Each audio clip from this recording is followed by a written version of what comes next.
Donc petit tour des stands et là nous sommes devant le stand de la Nouvelle-Aquitaine et nous allons interviewer Alain Rousset, le président de la Nouvelle-Aquitaine. Monsieur le Président, bonjour. Bonjour.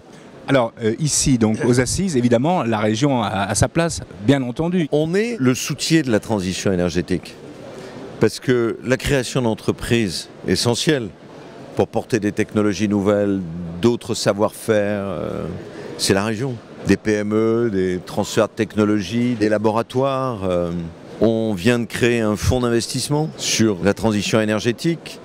On développe un dispositif de tiers financeurs. Vous savez, quand beaucoup de gens hésitent à réparer leur maison, à isoler thermiquement leur maison parce que ça coûte très cher et le retour sur investissement est trop long. Il faut, on va le faire avec la Caisse des dépôts je pense, qu'on préfinance une partie de ces travaux pour que la personne qui part à la retraite ou qui a 70 ans se dise « moi je ne suis pas sûr d'avoir ma facture d'électricité qui me rembourse l'investissement ».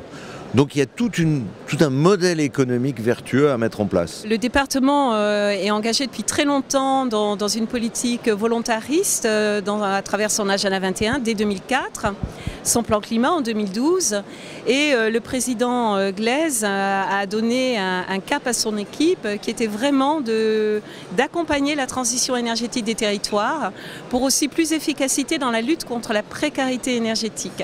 Et donc c'est important que nous soyons présents pour appeler à la fois ce que nous avons déjà fait comme département, notamment sur la mobilité durable par exemple. Au-delà de cette thématique de la mobilité, de rappeler comment le département, au nom des solidarités humaines et territoriales, a sa place pour aider les territoires à atteindre les objectifs de l'urgence du réchauffement climatique. En quoi la région vous aide, vous soutient ? Elle nous soutient en nous invitant sur un salon comme aujourd'hui, sur un événement comme aujourd'hui. Ça nous permet d'augmenter notre visibilité. Nous sommes une petite entreprise d'une vingtaine de personnes. Donc, petite entreprise du nord de la grande région. Donc pour nous, c'est une très belle opportunité. Je rappelle que vous êtes de Châtellerault. Et vous l'avez bien noté, absolument.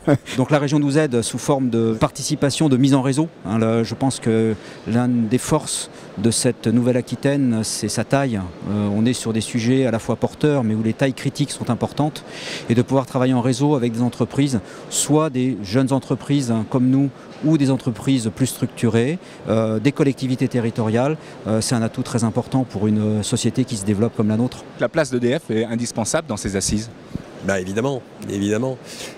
Quand on dit transition énergétique, on dit d'abord énergétique. Énergétique, on joue un petit rôle quand même. On joue même le grand rôle. Les développements que vous prévoyez, est-ce que vous pouvez nous faire une synthèse?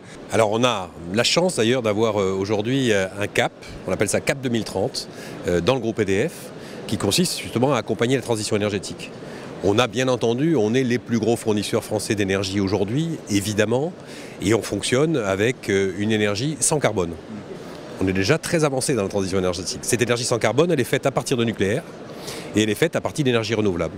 Donc notre idée, c'est effectivement de poursuivre ce mix énergétique avec à la fois du nucléaire et du renouvelable, le tout donnant une énergie zéro carbone. Je crois que c'est ce que tout le monde attend.